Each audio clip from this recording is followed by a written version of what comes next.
Hello everyone and welcome back to the Rachelle Anne Miller YouTube channel.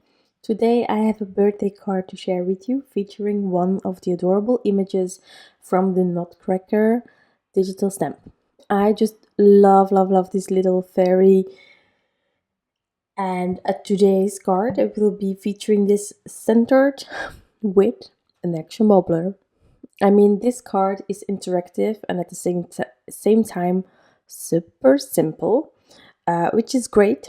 But I mean, an action wobbler really lifts up the card. I cannot imagine the reaction of the little girl who is getting this card.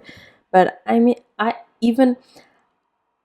just finished the card and I couldn't stop just using the action wobbler. It's so cool. You can of course go all out, use multiple images and one of them or multiple with action wobblers. I just did this one image and I must admit it's one of my favorite cards I have created. I think this year I haven't created a lot of cards, but the ones that I created, this one is one of my favorites. I just find it so much fun. You can make it as complicated as you want to, but I love clean and simple, and well, this one is clean and simple and interactive at the same time. So before starting to color, I'm a really good fussy cutter. I tend to first try to fussy cut my image out, and if I succeed, I can continue with the card, which is what I did here. You don't have to fussy cut it out. You can also, without the action wobbler, create exactly the same card. But then I would suggest, however, creating a tiny mask to put on top of this little one. That's all up to you. I prefer coloring when it's not cut out. I never do it when I have die cuts, just because I find it easier if I have like a piece of paper and I don't need to hold the image that I'm coloring. But in this case, I don't want to fussy cut afterwards and possibly ruin my image. So it's just to preserve the image itself. So here I'm doing some brown hair. As you know, my little girl has brown hair, and I just am fascinated by her. I am addicted. So I mentioned it in previous videos that I created since my little girl is there. Every time I'm like doing the hair of a little girl, except when it's not going with the clothes or anything, it will go with brown hair for the moment. And I'm sorry to repeat myself with it, but I'm not really sorry. I don't know, maybe she will get one day one of those cards, and then I love it to be with the same hair color as she has. So for the colors of this little fairy, I went for really muted colors. This green combination I haven't used ever, I think. I think it was just grabbing on the spot a few markers. So it's really muted, and then I went for one of my favorite old kind of pink colors to go with it. That one, you know. But this green combination is G46, 24, and 21. And then for really those tiny details, I wanted to keep them wide, but at the same time not completely wide. So that's G20, which is a really light, did I already say really, green color, and I love it. Also shoes, again, reusing color combinations as I always do. That's just how I find my cards, clean and simple, and I love it. So I'm going over the areas again. Most of the times I find that my blending is better whenever I have at least 2 layers, but depending on how big the differences are between your lightest marker and your darkest, or the in-betweens, it can help to add multiple layers. Just make sure that whenever you're using alcohol markers, whichever they are, that you're not oversaturating your paper, because then you can have some bleeding issues from the markers outside of the lines without you doing anything. It's just because the paper cannot handle any ink anymore. Then just wait a bit and go over it again once the paper has dried. You can use a heat gun to speed that process. That's all up to you, but for me most of the time it's 2 layers. So here, that dusty pink color, I love it, are 85, 83, and 81. And I'm also just reusing those combinations all over this image.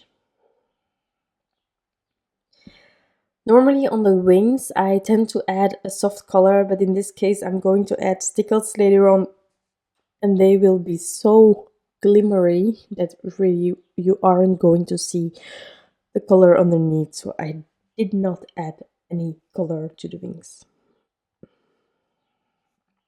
And then there is only the little crown that is left. That one is going in yellow, but a really soft one, I'm using some yellow reds as well, just to have that muted kind of vibe, but still have a difference in my markers and have a gradient kind of.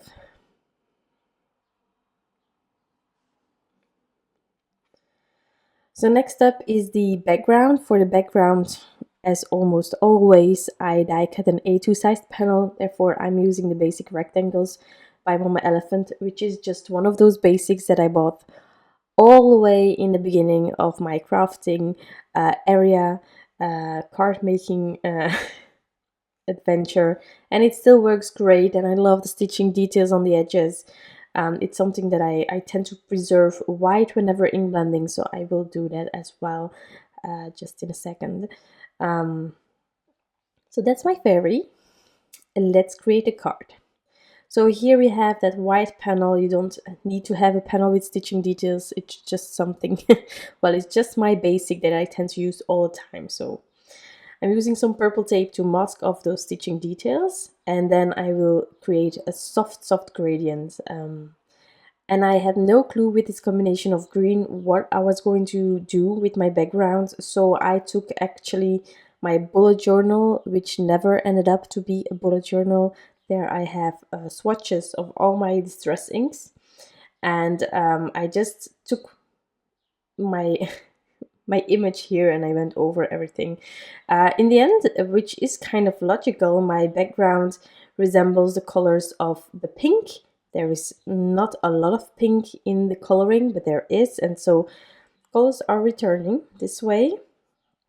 I am using Victorian Velvet, which is kind of this dusty pink, and I'm just going to do a gradient, darker pink towards the white area of the panel itself, so just a really soft, easy gradient. I'm going to splatter a bit.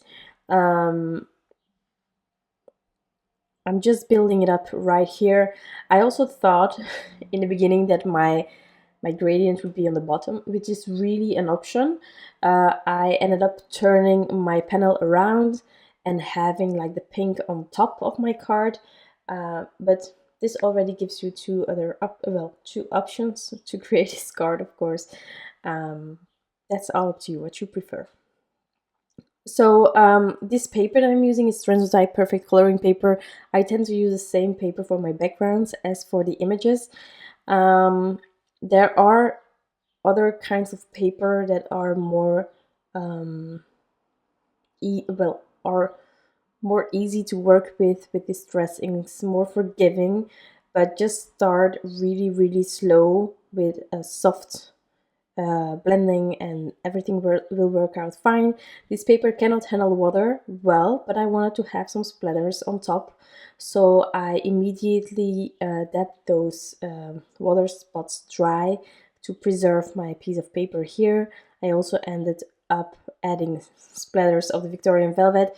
Again, there, don't add too much water because the paper isn't really good for it, but just a tiny bit of water will not hurt. I also added some white gouache splatters, and as you know me, I have this tiny acrylic block that is dedicated to the white gouache. Before I each time cleaned off the acrylic block, but then I ended up with my gouache to be almost empty, and why would I each time just throw away all those gouaches? So I actually sacrifice an acrylic block to keep my gouache on it. It dries, I reactivate it with a drop of water, and I can continue like that. So here I was contemplating, and I ended up turning it around just easy for my sentiment. I could add it with black ink. Otherwise, if it was upside down, my background, I think I might white heat emboss it. Whatever you prefer. So I'm just stamping it a few times to have like a crisp impression. This one is, well, this sentiment is from the birthday cutie, which is actually a really nice one in this case, I think, because, well, the birthday cutie itself is a clear stamp brought out by My Favorite Things, but designed by Rachelle Anne Miller. So this way her sentiments return with digital stamps by her. I really, really love that. I also love the fact that the script from this clear stamp is like really fine and elegant. So I'm adding my fairy here. The action wobbler is doing his trick, making sure it's pressed down well. Next up, I'm going to really softly add that stickles. These ones are the Stardust stickles. They are the best stickles ever, recommended by Craft Room Adventures or Julia.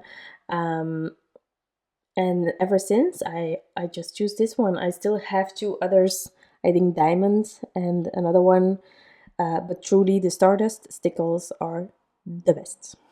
I'm adding the panel on the card base, and then my card is finished. I'm going to really carefully show you the action wobbler here, but it's still drying, so I'm not going overboard. But I love this.